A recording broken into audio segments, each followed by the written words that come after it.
So Florian, I just want to really welcome you to the Tennis Technique Summit, and I appreciate you joining us today. Thanks, Mervan.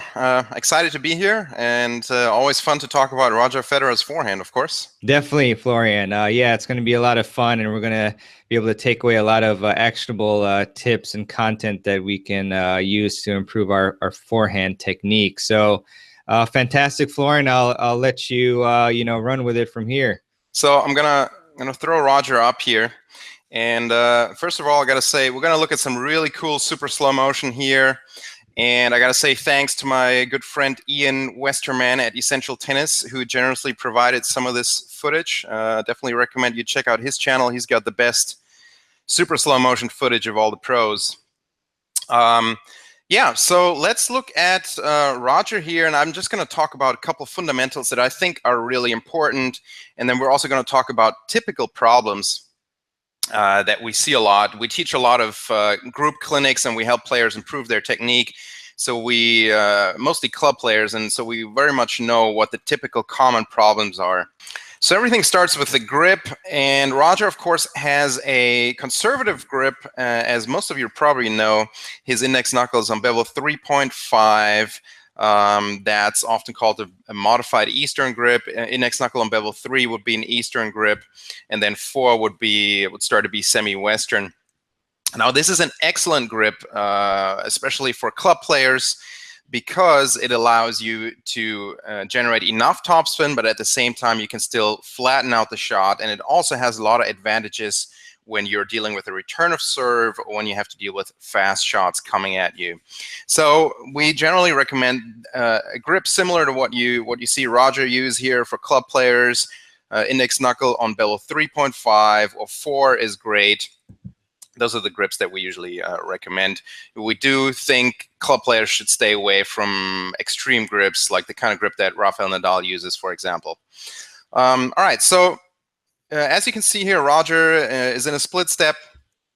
I'm going to put it on the full screen. So he's in a split step. He's got a very wide athletic stance. His feet are at least 2 shoulder widths apart, which is important to be ready to move in the right direction, to push off. This is something that very few club players do. And so it's not just all about the arm action on the forehand, of course. But let's move this forward a little bit here. So ball is coming to the forehand, and as you can see, the first movement here is Roger keeps the left hand on the throat of the racket and just turns the upper body. And if you look at this, his right arm, his hitting arm, really hasn't done much at all. And this is where a lot of players that we see in our clinics, their first reaction is with that hitting arm, with that right arm. So they start to just swing at it with the arm. And what you need to do is you need to first turn your body and get your feet in position the way Roger is doing that here. And it really helps to keep the left hand on the throat of the racket. So that's something that we would definitely recommend you practice, and that anybody can practice. Florian, sorry to interrupt you here. So one thing I wanted to clarify is when we initiate the turn, does that happen with the shoulders or would that happen with the hips? Because I know those are 2 huge areas that facilitate the unit turn. Right. I think it happens mostly with the shoulders, and the hips come along. At the same time, I can tell you that it's not really something you ever really have to focus on consciously from a teaching perspective. As long, like if I tell a student, keep the left hand on the throat of the racket and start turning the upper body, then things just happen naturally. So that's one of those where I would say you can definitely overanalyze it. But if you want an answer to that, I would say you start by turning the upper body. And so now from here, we see that the racket, now the hitting arm starts to move a little bit, and it goes up a little bit. So Roger has a small loop on his forehand.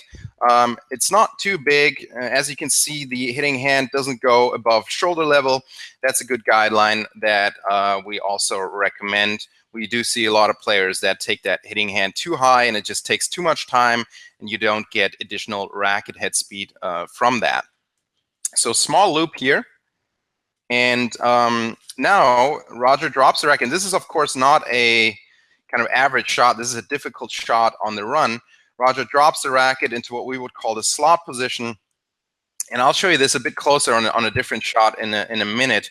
but his hitting hand is relatively close to his body, to his hips, because a key fundamental that you have to understand and that we teach a lot and most players really struggle with understanding is the inside-out swing path. So on every shot that you hit, you want to swing inside out, and that just means you want to swing from close to the body, where his hand is now, his hitting hand is close to his body or close to his right hip, and then he swings away from the body. And that's the inside-out swing path, and players will always ask, well, how can I hit cross-court when I swing inside out? The angle of the racket face will determine where the ball goes, and all the swings are inside out. So from close to the body here to away from the body. But I'll show you another angle in a second that will make that clearer. So he swings inside out, and now contact is in front of his body, in front of his hips. That's very important. We see a lot of players with a late contact point.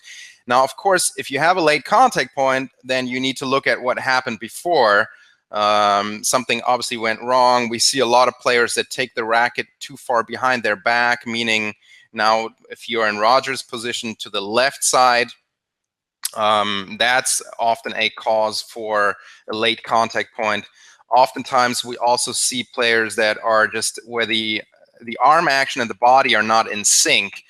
So when you're swinging mostly with the arm, then you're out of sync with your body, and then you can also have a late contact point. And now, of course, Roger here, he's famous for keeping his head still, and you can see that the ball is gone and his eyes are still towards where he made contact. He just really keeps his head still, and that's a very important fundamental as well, because it helps you avoid over-rotation of the upper body. A lot of players that come to our events over-rotate with the upper body because they watch the pros on TV, and it looks as if there's a ton of rotation. There is rotation, but it stops just before contact, and I'll show you that in more detail in a second as well. So this was a little bit of a difficult shot. So you can see now the ball is long gone. Okay, so the ball is now out of the screen here. The ball has not crossed the net yet, but now Roger, approximately when the ball crosses the net, he turns his head. And you don't need to turn your head and look before your opponent hits the shot. When your opponent starts to hit the next shot, that's when you need to be looking over there. Great point, Florian. And also, this is really tough for most players. I think the majority, they're not focusing on the ball to that degree. But do you recommend that players really train this aspect of, maybe trying to keep their eyes on the contact point like a second after they've hit the ball? Or what are your thoughts on that? Yes, absolutely. We do train that. And what we find is that this really, very often, this just cleans up a shot where somebody's framing a lot of forehands, or it could be on the backhand as well. When you're framing a lot of shots, this is often the cure for that. And so what we do is we have players just hold the finish position for one and count to two in their head before they turn their head to look where the next shot is. And so this is a very unnatural thing for tennis players to do, and that's why a lot of players struggle with this, because we are curious. We want to look and see what happened. And I'm working with some professional players as well, working with an ATP player now on the serve, and it took us a couple of weeks for him to really get this. And now that he is getting this and he's starting to trust this, his serve has just reached a totally different level. Yeah, I agree, Florian. That's really helped me as well, just trying to focus on the ball like that. One other follow-up question, if you don't mind, is regarding the take back. I know, obviously, everyone's different and such, but obviously you see the loop a lot more, but you also see some recreational players taking the racket straight back down. And I know, especially when you're beginning, that's fine. But can you talk about kind of the differences in between taking using a loop versus straight back? Right. So you lose a little bit of racket head speed, not a ton. So if you don't have that loop and you take the racket straight into what we call the slop position, you lose a little bit of racket head speed, but you can still hit the ball really well. It's not one of the primary power sources. There's what's her name, Kimiko Date, Japanese player. She was #4 in the world. She still competes. If you look at her, she's 40 something. She's still top, I don't know, 100, top 50 in the world in women's tennis. And if you look at her, she just takes the racket straight back into the slot.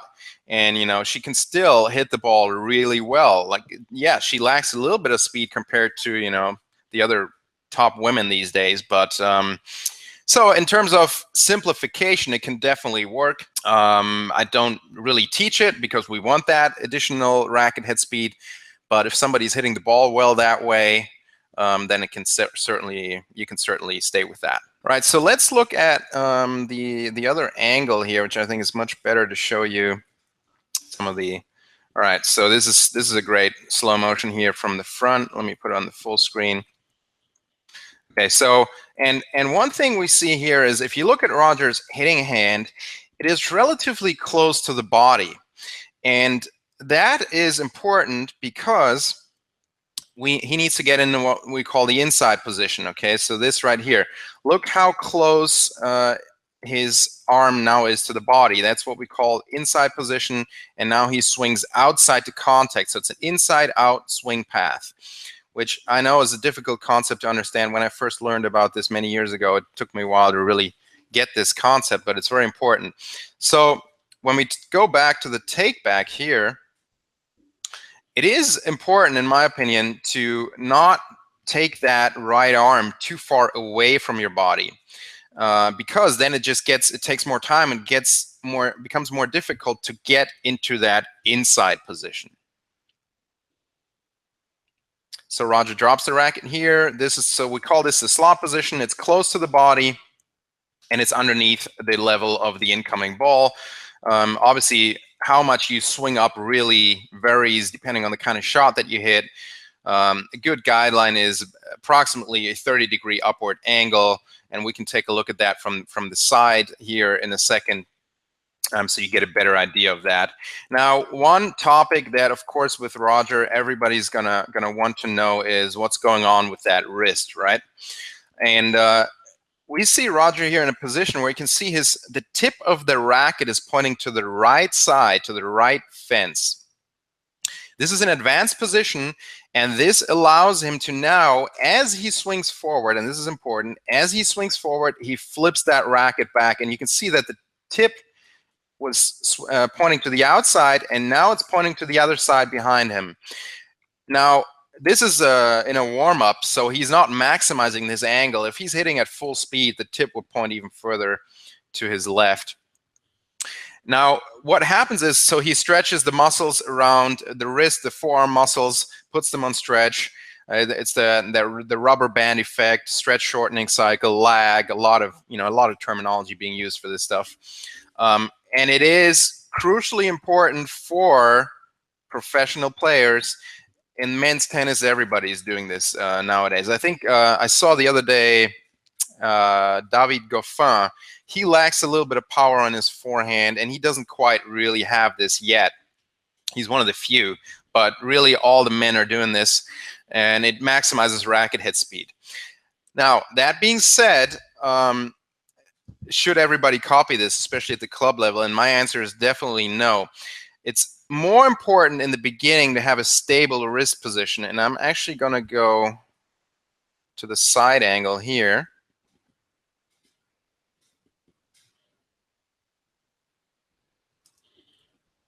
In tennis, it's all about contact. You got to get contact right. What happens around contact? Okay, so you need this angle, this laid back wrist. You need the strings to point to the target, and you need to swing on the right swing path.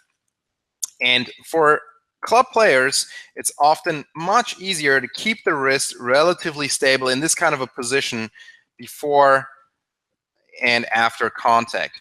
So what we teach usually is get the fundamentals, other fundamentals right, keep the wrist relatively stable, and that then would also mean let me go back here.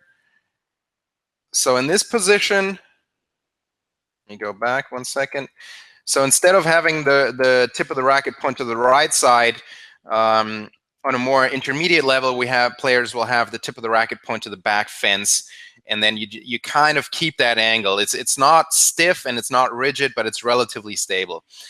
And that makes it much easier to get contact right and to hit good shots, and then we work on the other fundamentals. Now, Once somebody is at a 4.0, 4.5 level and the fundamentals are good, then yes, we go and we start working on this, what I call the late hitting concept, where we flip the tip of the racket around as we start the forward swing relatively late. Gotcha, Florian. And so can we talk about when the contact point will differ and what we can do if if we're in the compromised positions because of fast shots or out of reach shots?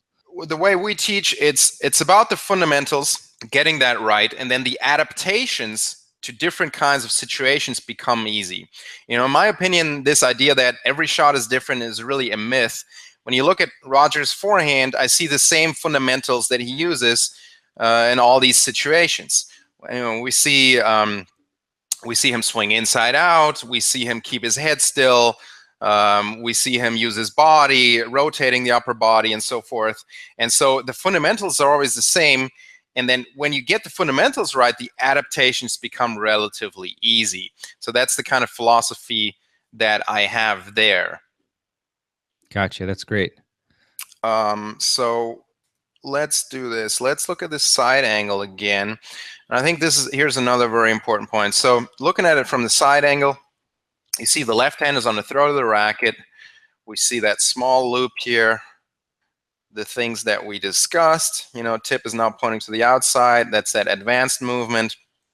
And so in tennis, what we want to do to generate racket hit speed, we have the kinetic chain and we uncoil from the ground up.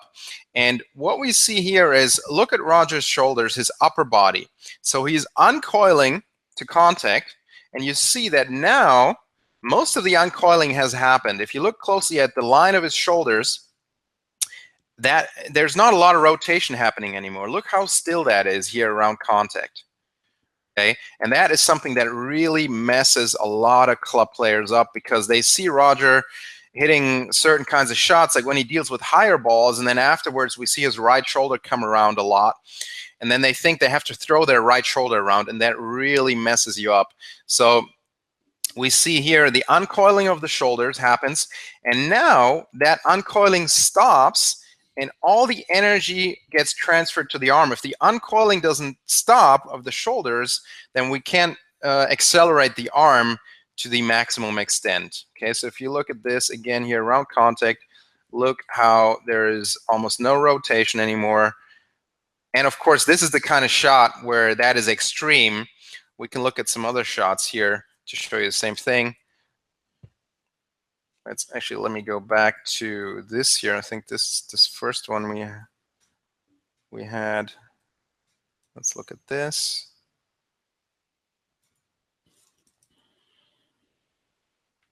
So this is I think this is a more neutral shot. So we see semi-open stance. Now we see the uncoiling.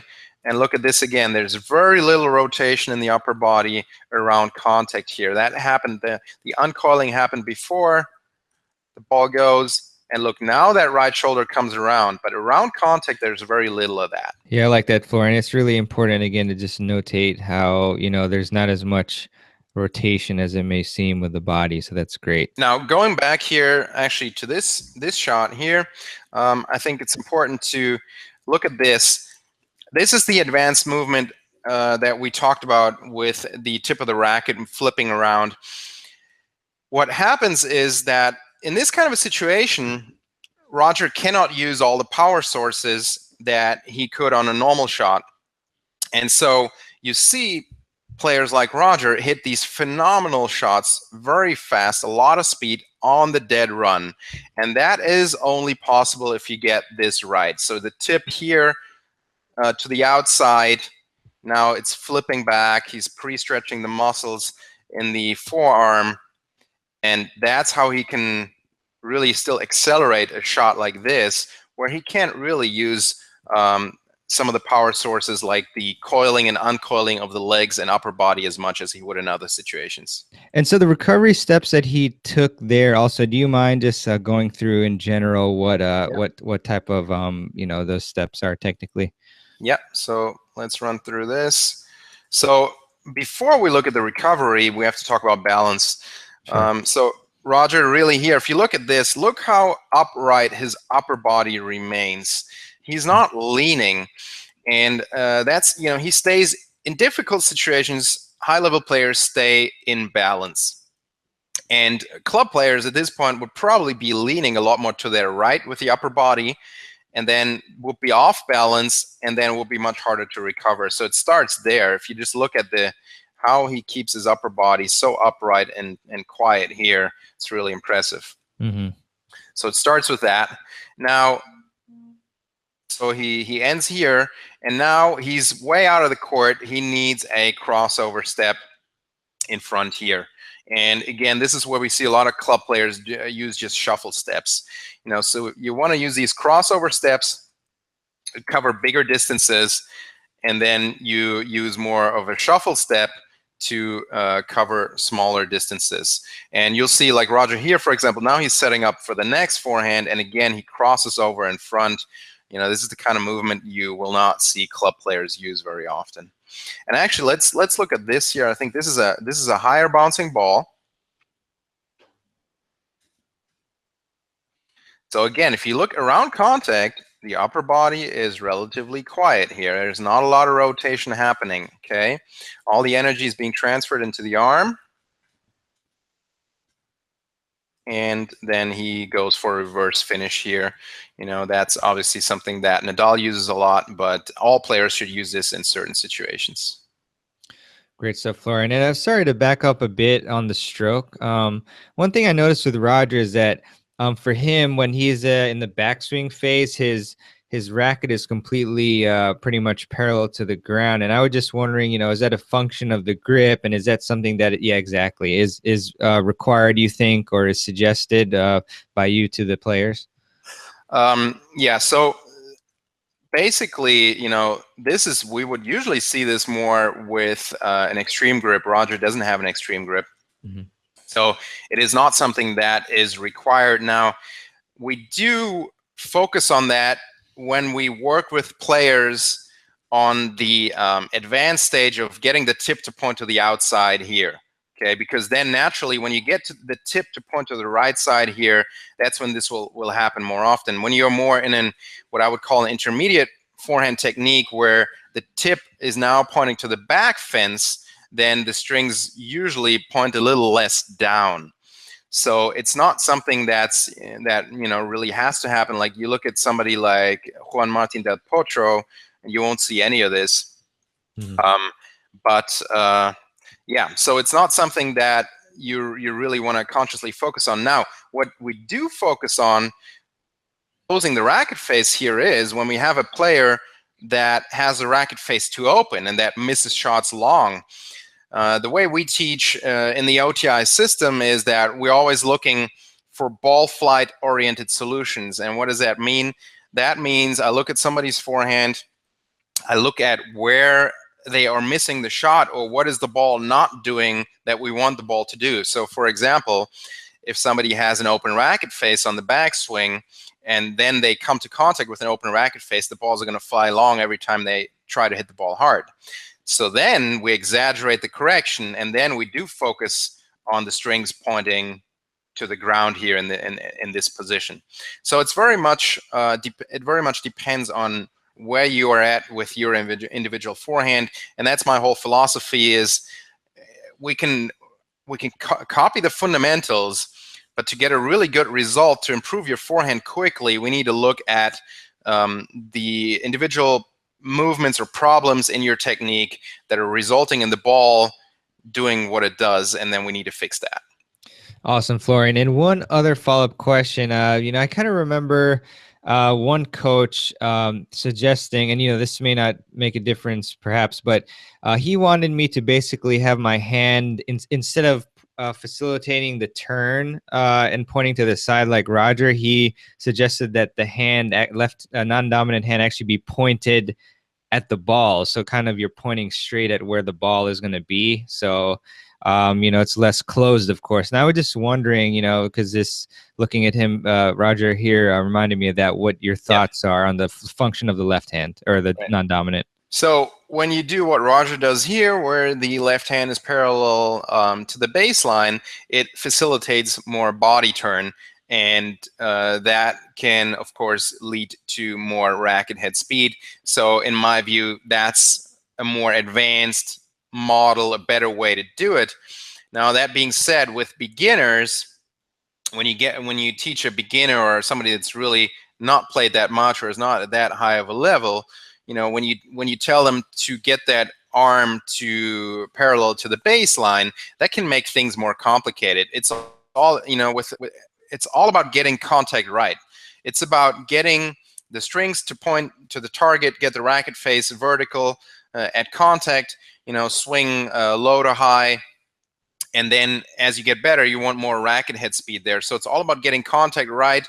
And the more complex we make the movement, the more advanced, the more difficult it can become for an adult player to get contact right. So it really depends on where you're at with your forehand, I would say. Great, thanks. Sure. Okay, so here we see Roger hitting a forehand. Again, a little bit of a difficult situation.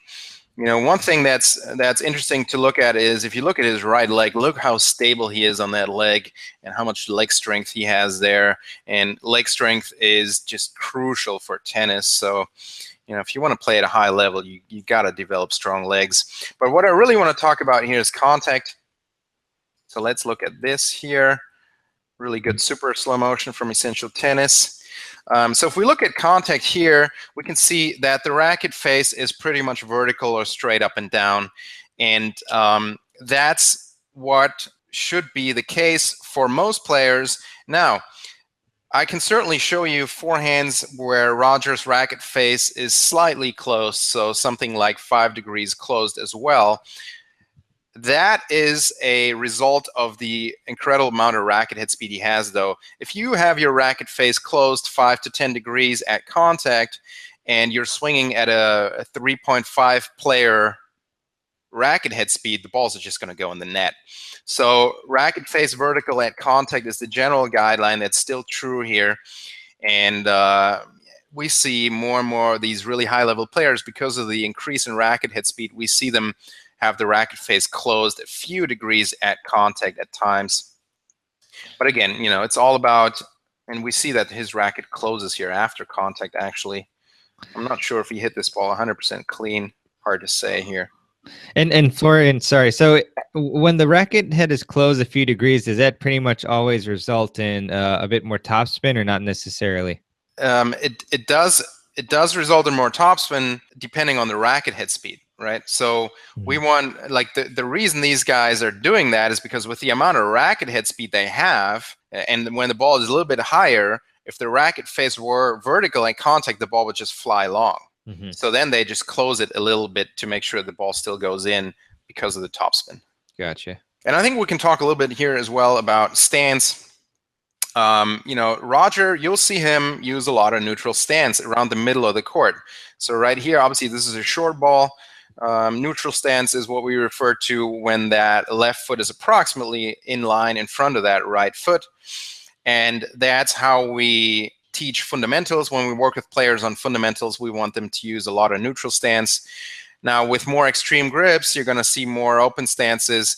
And generally speaking, you should be able to use all the stances. You should be able to use a neutral stance in the situation for a neutral stance. You should be able to use a semi-open stance for the right situation, and then a fully open stance, but that's really for emergency situations. So if we look at this right here, that's what I would call fully open, where you see both feet are parallel to the baseline, and that's an emergency situation where Roger decides to use that stance. This one is a bit more semi-open, so the left one is a little bit more in front, and semi-open is what they will use on most of these high bouncing topspin shots that they deal with. So I think most shots that you see pro players hit are going to be with a semi-open stance. And so we teach fundamentals with a neutral stance, and then we move on and let players use a semi-open stance. And the fully open stance, that's one of the big problems we see. The fully open stance players that use that, they tend to over-rotate with the upper body because it does easily lead you to over-rotating, and then you start to frame shots, and the energy of the racket is just not going in the right direction. So here again, Roger, in the middle of the court, you'll see him use this kind of a neutral stance a lot. Gotcha. And one other interesting thing that I guess hopefully is interesting to the audience is the the short ball footwork. So I mean, some players you might see they'll hop through it or walk through it. Others will run up to the ball and then stop and hit it and then continue to run. Is there a general guideline that you might have for us on short ball footwork? Yeah. So generally, we want a short ball. We want to treat it as an approach shot. So instead of going there and thinking, okay, I'm going to hit a winner, you want to hit a high percentage aggressive shot to a big target, and then you want to come in and you put pressure on your opponent. You're in a good position up at the net, and then most likely your opponent is going to miss, or you have an easy volley. So with that in mind, it doesn't make a lot of sense to set up in an open stance and try to hit a big forehand and then come in afterwards, because you're not going to be close enough. You're not going to be in a good volleying position. So you're going to be behind the service line when the ball comes back, and you can't cover the angles that way. So what we recommend is, usually the front foot hop. So you hop off of that left foot, but the whole idea is to move through the approach shot, move through on that short ball, don't stop. And there are different ways to do that. Sometimes you can have players that will set up in a really kind of open stance with the right leg to the outside and then step through with the left leg as they hit, or you use that front foot hop on the left leg, or you just bring the right leg around. The important part is to think, move through that shot, keep moving forward, and don't try to hit a winner. Hit a high percentage aggressive shot, and then get in a good position up at the net. Wonderful. Appreciate that. Sure.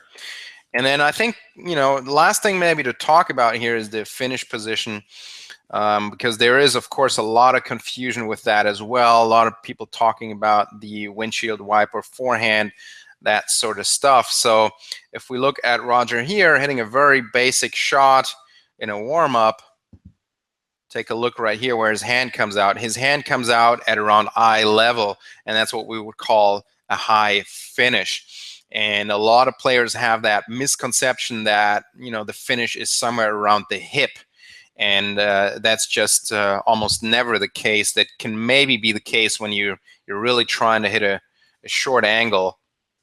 But again, that's not the base model. You always want to work on the fundamentals, and then the other things, the adaptations, become easy. So, looking at Roger here, that hand comes out about shoulder or eye level. It's a high finish, and that's really what we think club players should focus on. And if we let's look at this shot right here. Again, he's moving a little bit into the corner. It's a difficult shot. So he's going to increase the upward angle again. See, around eye level, the hand was around eye level. And then that reverse finish that Nadal uses, and that you also see Roger use, that really does increase, again, the upward angle, gives you more topspin. Let's look at this right here. Here the hand is above his head. So, don't try to finish by your left hip as so many players do. Great, Fine. That's a really important point. I appreciate that. And, I think, and correct me if I'm wrong, that, a lot of times what people see is the very end of the finish. So, I mean, a lot of times the players are accelerating very fast, of course, and then they go up to their shoulder, eye level, and then at the very end, the racket is by their hip and such. And then that's what players mistakenly want to copy. Exactly. And that for these guys, that just happens because they have so much racket head speed.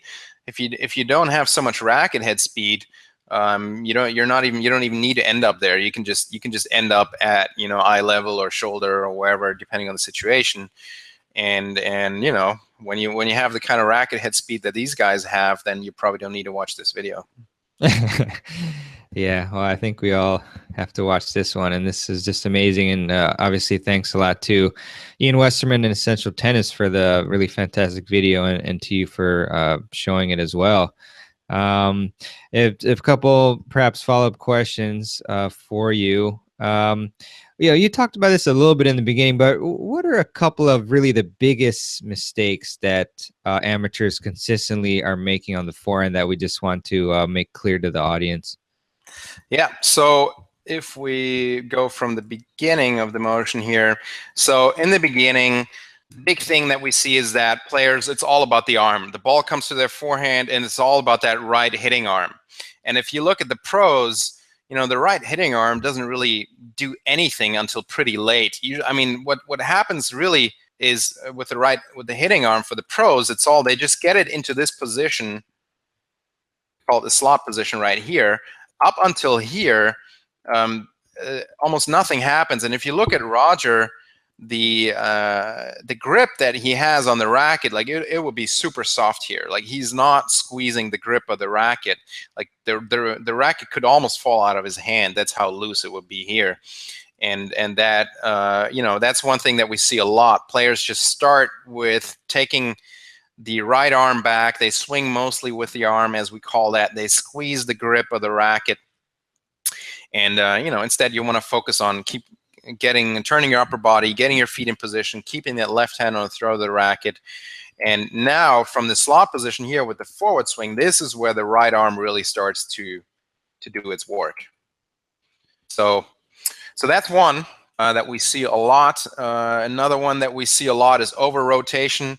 I briefly talked about that, where players they think they're going to get the power from throwing that right shoulder around, and then the energy can never really transfer to the arm. And what also happens is people that over rotate, they frame a ton of shots because the racket gets off track. Like your brain, stores where the ball is, or has an image or a thought on where the ball is going to be at contact.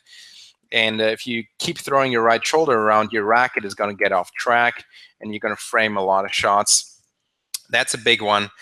Another big one that we see a lot is being too close to the ball.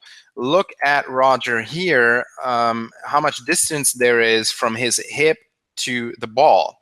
There's a significant amount of space between that, and that's what allows him to swing inside out, which is so important. We work so much on the inside out swing path, and if you're listening to this, the one thing I really want you to get out of this is understanding that the swing is inside out. So from close to the body here now to away from the body, and that only works when you have a good distance to the ball. And we see a lot of players where there's maybe half of the distance that we see here between the hip and the ball, and then you get jammed. Your elbow is going to be really tucked into your body, and there's just not going to be any power when you are too close to the ball and you don't swing inside out. Great, Florian. And I also wanted to ask you this question, but it's very related, really. So you can tell me if it's one of the ones you just mentioned. But I was curious as to where the biggest breakdown in the forehand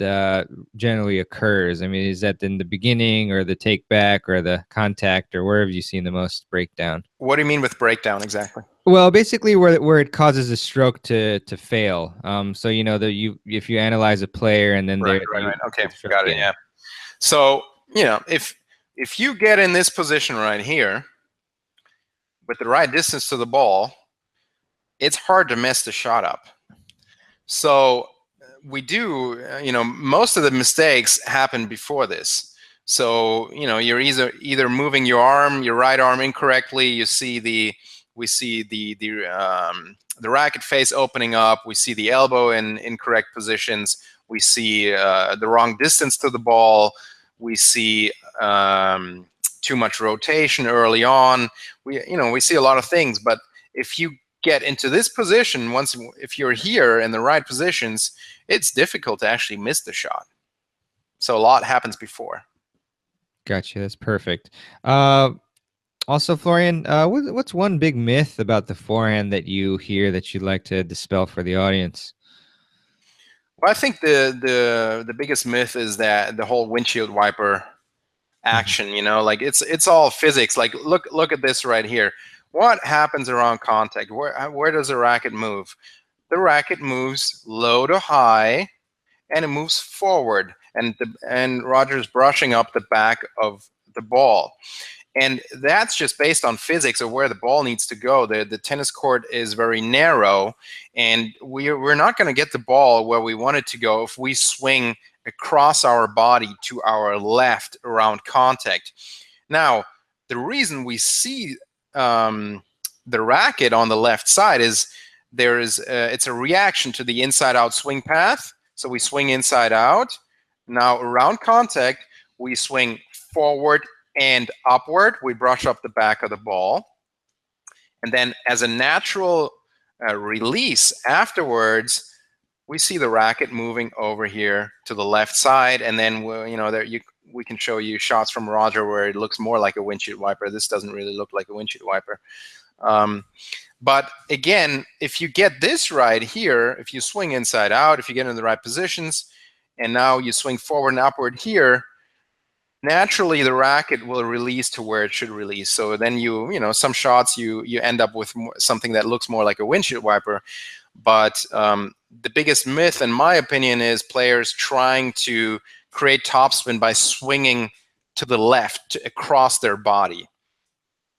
Yeah, that's perfect, Florian. And I can speak from personal experience. The few times I've tried, some sort of extreme angle, which made me just swing completely across it, it always went in the net. So definitely stick to the fundamentals, like Florian said, very well. And so also, just what is the biggest thing? And you mentioned the inside to out, but what's the biggest thing that we should just take away from Federer's forehand technique, in your opinion? That it's all about fundamentals. Mm-hmm. That's really, that's really what it is. And we can talk about things also like, Roger has, if we look at contact here, Roger has, you'll see a straight hitting arm at contact, right? Or almost straight. And most players, like even 98% of all professional tennis players, don't hit with a straight arm. And then we can talk about, and there's some biomechanical research being done about whether or not this generates just a little bit more racket head speed than the bent arm position that most players have. But to me, that's really not interesting, because that's not a fundamental. That's not what gets players to hit the ball well at the club level. They, that's the fundamentals are going to get there, and Roger has all the fundamentals in place. Perfect stuff, Florian. So I guess perhaps if you could give one actionable piece of advice to the audience, tip that they should do, right after this interview, to improve their forehand technique. Well, what I would recommend is get yourself on video. So you can use your iPhone and you can record a video. We use an app called Coach's Eye that just costs a couple bucks in the App Store. And get yourself on video, because without video, it's impossible to really have an idea of what's going on with your forehand. And so tip number one will be get yourself on video.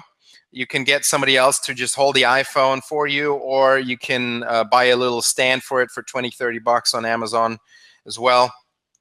Get yourself on video. And then the one concept that I would really encourage people to look at is the inside-out swing path, and to see if they have, if they get into the slot position close to the body, and if they swing away from the body with that inside-out swing path. And a good way to work on this, and this is anybody can do this, go out on the court, take a bucket of balls, and set up in the backhand corner and hit inside-out forehands. And that's gonna help you develop that inside-out swing path that you're gonna need on all your shots, even if you hit cross court or down the line.